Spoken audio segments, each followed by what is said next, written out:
Radio Espace, les grandes gueules. Leur spécialité, c'est la démesure totale. Tant qu'ils ne changeront pas, nous ne changerons pas non plus. Les grandes gueules, à suivre tous les jours sur la radio d'opinion. Radio Espace. Tous les soirs, vous avez accès à cette émission. Là, vous nous regardez en direct. Il faut le dire, l'humanité donc célèbre demain mardi 3 décembre la journée internationale des personnes handicapées, instituée donc en 1992 par les Nations Unies. Et cette journée est destinée donc à intensifier les plaidoyers afin de favoriser donc l'intégration et l'accès à la vie économique, sociale et politique des personnes handicapées. C'est aussi l'occasion idéale évidemment de réaffirmer certains principes de base trop souvent oubliés, comme celui de l'illégalité en termes donc de dignité et de droits entre tous les humains. Et qu'est-ce qui pointera donc cette journée en Guinée et quel est l'état des lieux sur les droits des personnes handicapées en Guinée? Madame Mariam Silla, ministre de l'Action sociale, de la promotion féminine et de l'enfance, elle était censée être avec nous dans ce studio. Dernière minute, on me dit, elle sera en direct, donc par téléphone. Et puis on va s'intéresser aussi à la gestion financière de l'exécutif du communal de Matam, pointé du doigt, il le dit Titi, d'importants trous d'air résultant donc des dysfonctionnements dans l'utilisation des ressources propres de cette commune de la capitale guinéenne, ainsi que dans l'exécution du budget annuel de celui-ci aurait été découvert. Le maire Seydouba Sako, issu des rangs de l'UFR, est accusé de gestion opaque et solitaire. Et sur quoi reposent des accusations contre l'édile de Matam? Quelles sont les failles dans la gestion financière de cette commune? Monsieur Youssouf Kamara, conseiller donc communal de Matam, rapporteur de la commission financière de cette commune, et monsieur Seydouba Sako, maire de la commune de Matam. Et ben vous allez les entendre ce matin chez les grandes gueules sur Radio Espace Guinée. Le temps d'une pause et on revient pour continuer l'émission sur Espace TV. Le ridicule et la méchanceté sont ses traits de caractère. La haine est un poison mortel dont beaucoup se nourrissent pour vivre. Il n'y a pas d'entrepreneur audacieux qui ne fabrique pas automatiquement jalousie, envie, critique, caricature, diffamation et désinformation. Bienvenue sur Radio Espace Guinée, la radio dont les autres s'inspirent. Radio Espace Guinée. À Conakry sur 99.7, en région à Labé, Kakandé sur 99.7, à Cancan sur 99.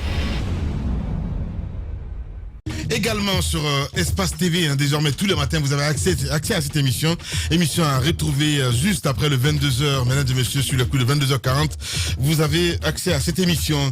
À la une, il faut le dire, l'humanité célèbre demain mardi 3 décembre la journée internationale des personnes handicapées, instituée en 1992 par les Nations Unies. Cette journée est destinée donc à intensifier les plaidoyers afin de favoriser l'intégration et l'accès de la vie économique, sociale et politique des personnes handicapées.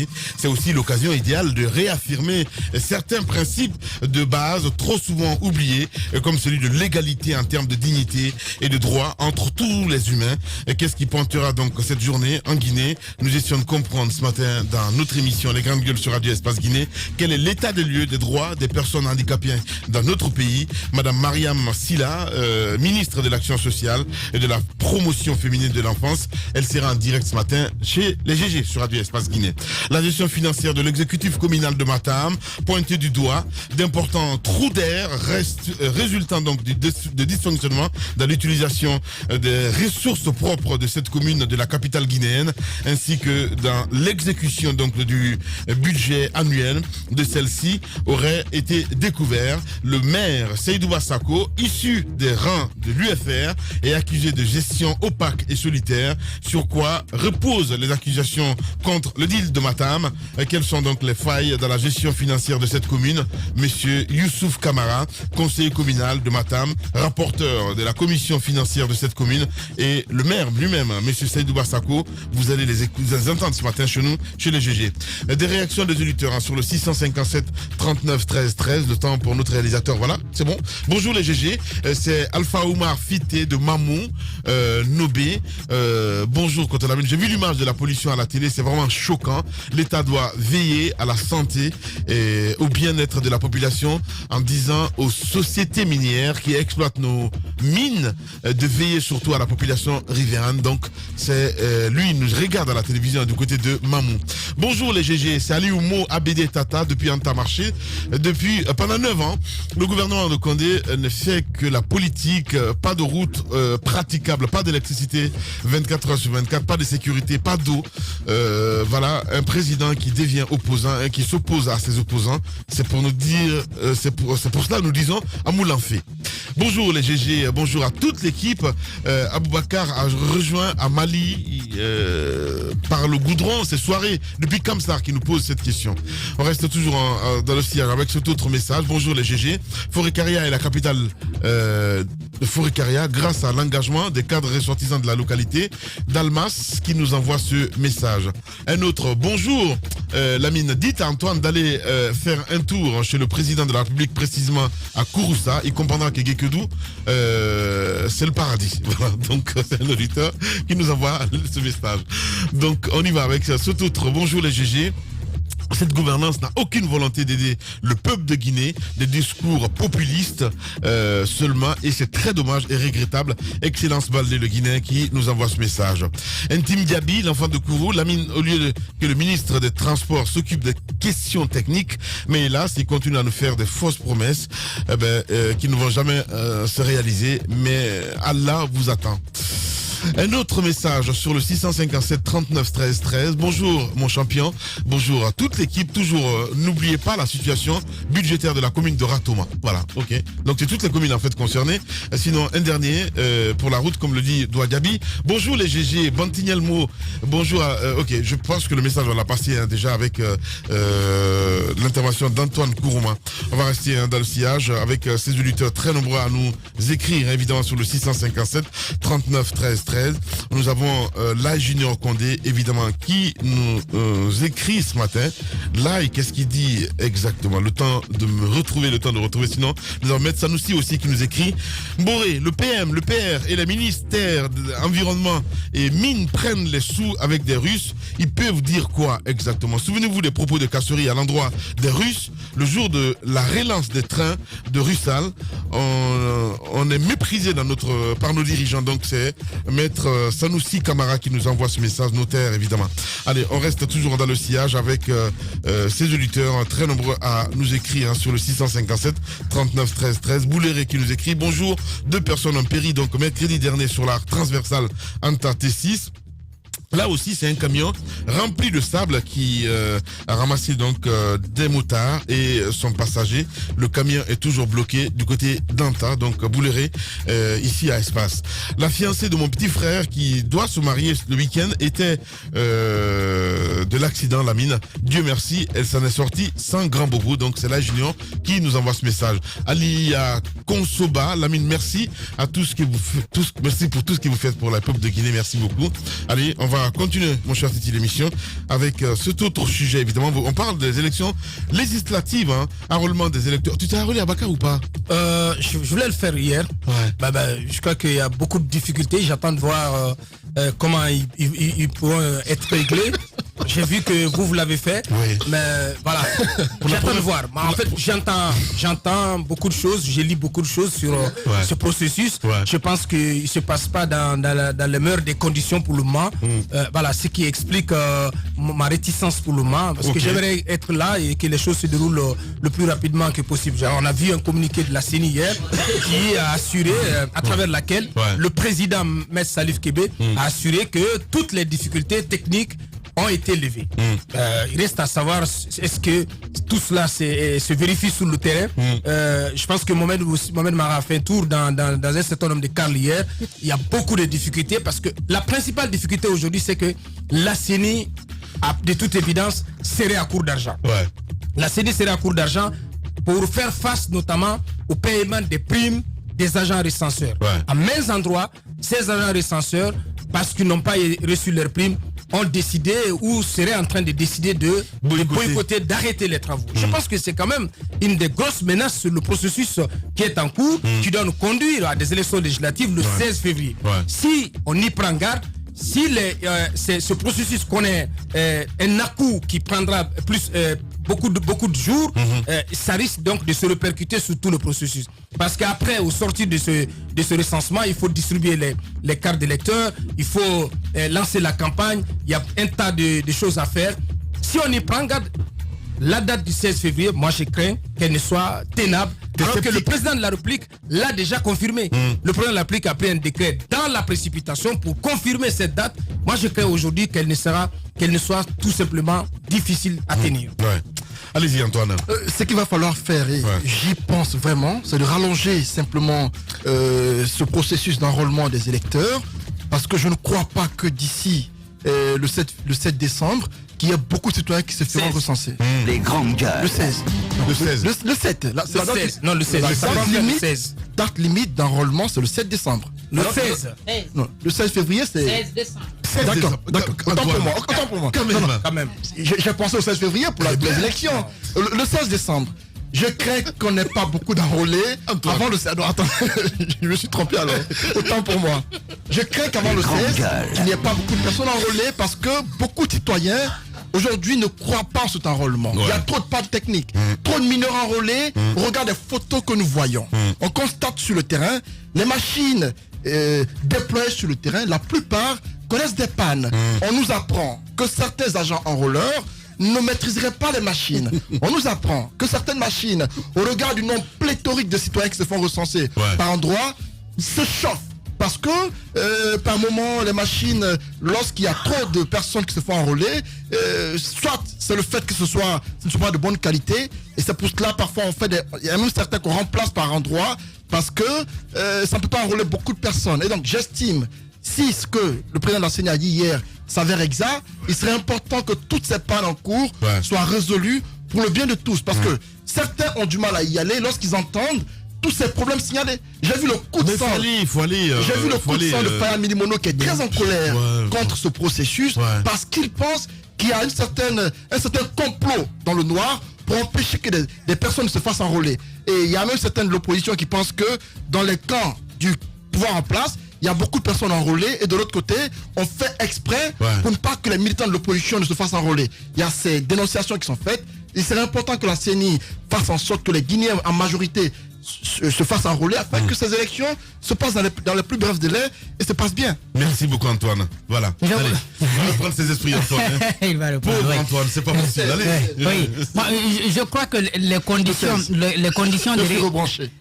de recrutement même de ces agents recenseurs là avaient été dénoncées par certains parce que et je crois on a un problème de mémoire en quelque sorte au niveau de cette institution. Depuis Ben Sekou, on avait quelques agents recenseurs qui ont donc été reconduits pour certains lorsqu'on a voulu aller aux élections législatives en 2013 et ces agents ont eu la maîtrise, si vous voulez, des machines. Et c'est les mêmes qui ont travaillé sur le processus de la présidentielle 2015, mais également sur les communales de février 2018. Ils ont pu travailler avec Sabari Technologies, mais également avec Gemalto. Donc d'une certaine façon, il y avait de quoi compter sur leur expertise pour pouvoir, n'est-ce pas, conduire l'opération. Il se trouve, selon les informations que nous avons, que cette année, on a pu, dans un premier temps, les appeler pour qu'ils viennent se confier, n'est-ce pas, au processus, donc accepter de participer au processus. Mais à la dernière minute, il y a eu des recommandés qui ont donc signé des contrats. Donc au lieu que ce soit des personnes qui ont travaillé, c'est-à-dire c'est des techniciens, eux ils n'ont pas un mandat, ils sont techniciens, informaticiens, mais qui connaissent très bien, qui ont la maîtrise, n'est-ce pas, des outils informatiques qui sont mis à leur disposition. Ces agents donc ont été recrutés par plusieurs fois, ils ont conduit plusieurs processus, et donc cette année ils ont été remplacés par d'autres personnes à qui même on est obligé parfois d'apprendre comment saisir, même faire la saisie sur Word. Donc ces agents-là ont des difficultés énormes pour travailler, n'est-ce pas, avec ces machines à certains endroits. Ce sont les problèmes-là qui sont signalés.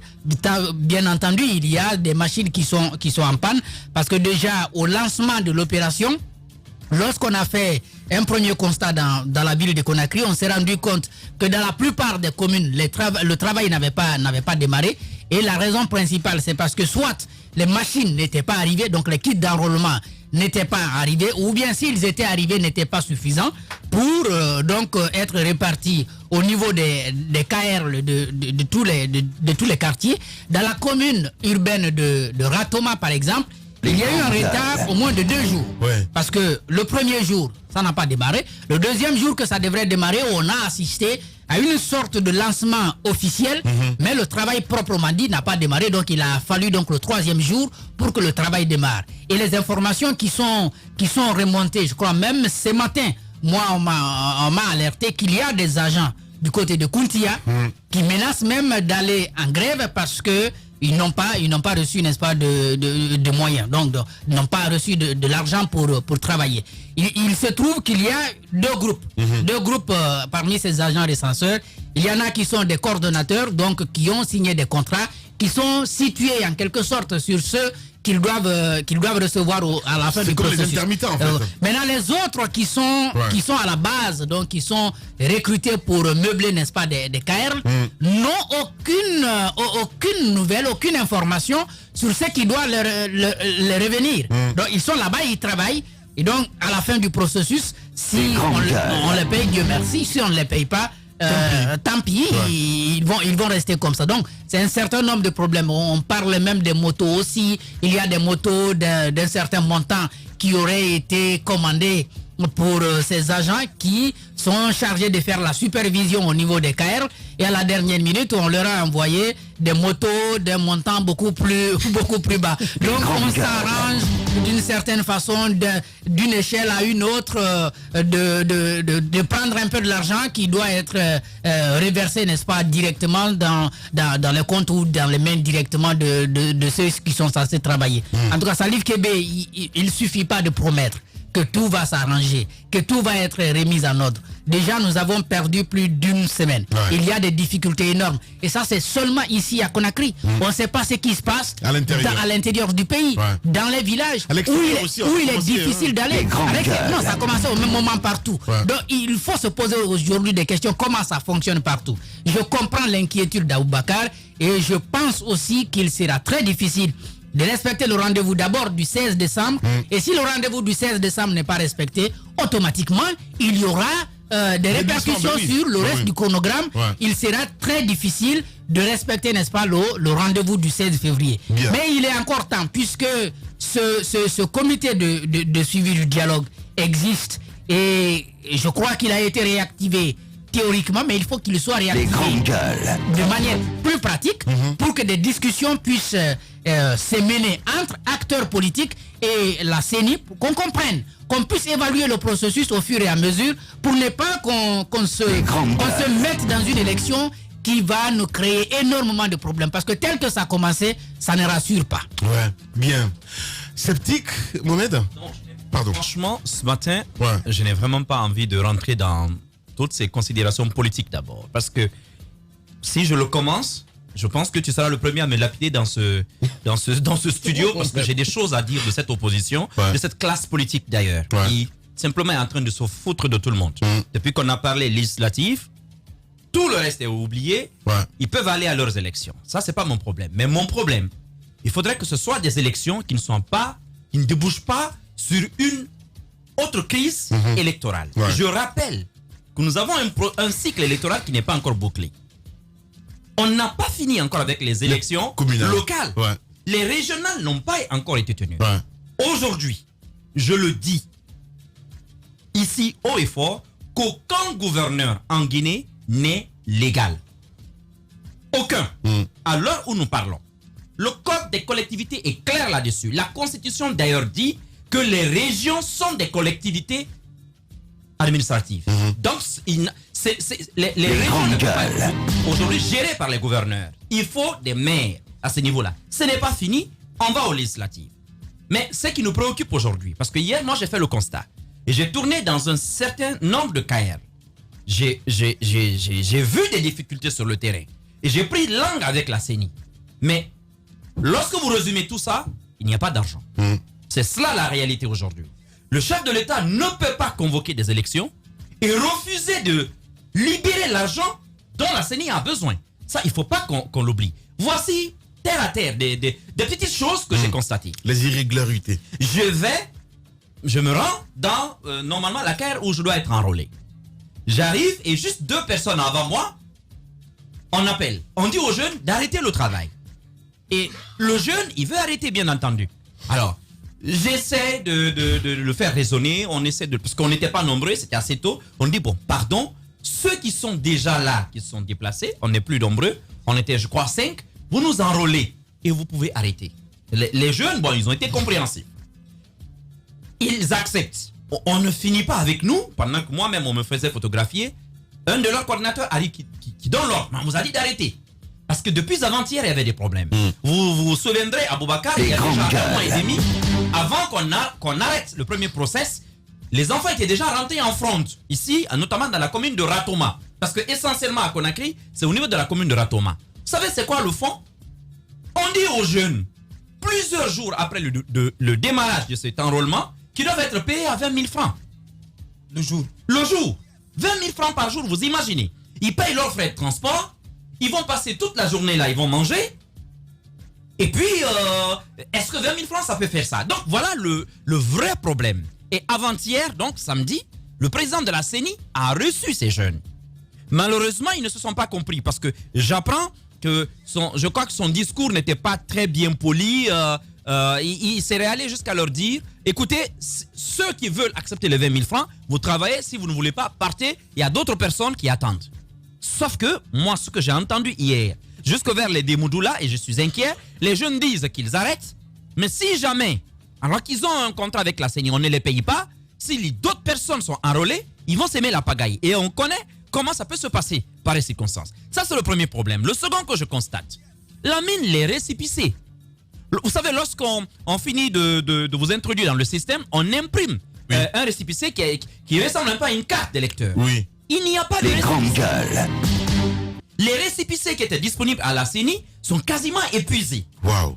Parce que vous savez, les premiers jours, les citoyens se sont rués vers les cahiers pensant ne connaissaient pas en fait la durée. Donc beaucoup de gens sont allés et aujourd'hui, il n'y en a pas.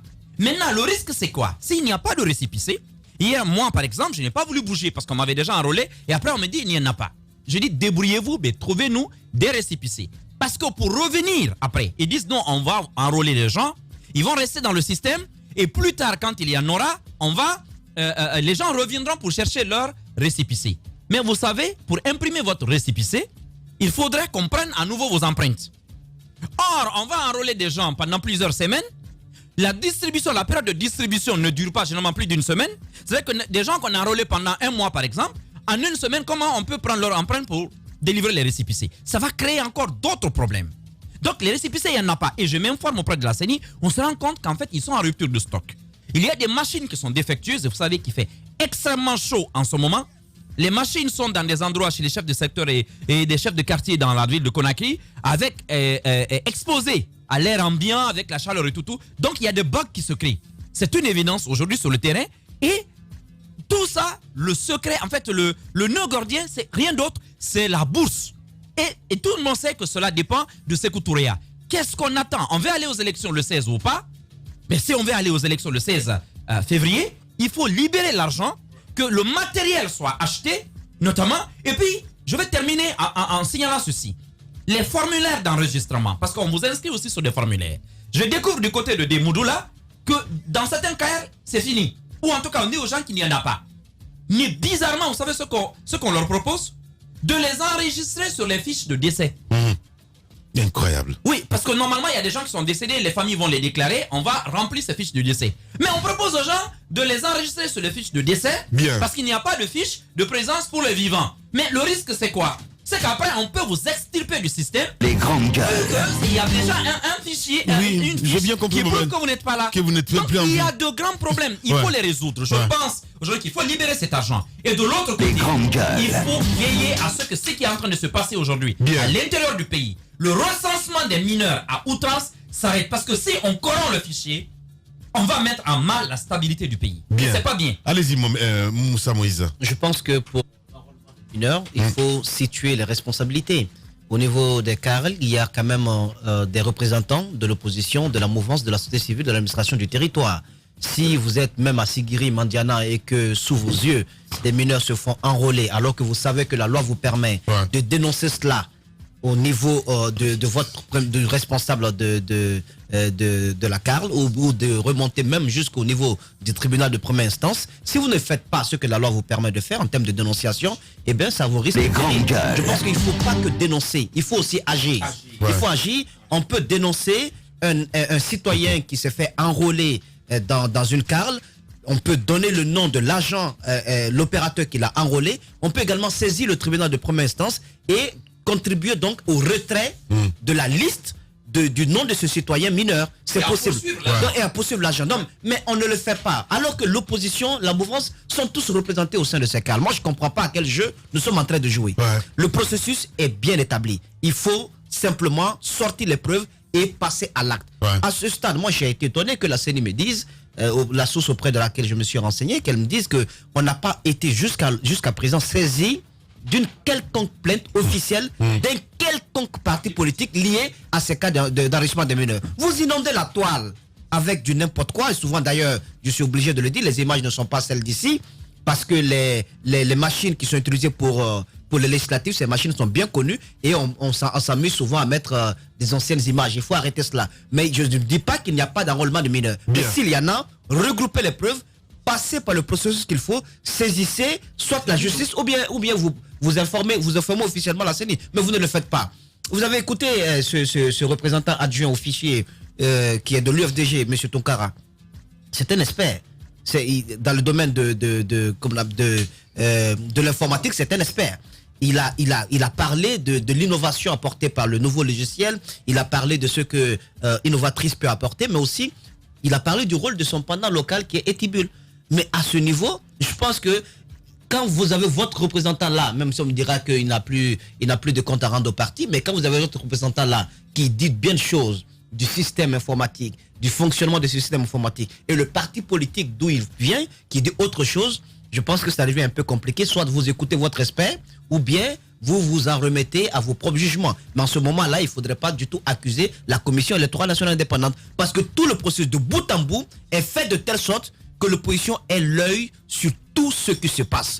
Dénoncer et ne pas agir, je pense que c'est aussi votre responsabilité. Justement, c'est de la complicité tout simplement. Vous êtes chez les GG. Il se passe dans la vie politique tant d'événements inattendus, bizarres, que la Guinée paraît fumer la moquette. Chez les GG, la politique, vie de société, les grandes gueules, pour l'intérêt de la Guinée.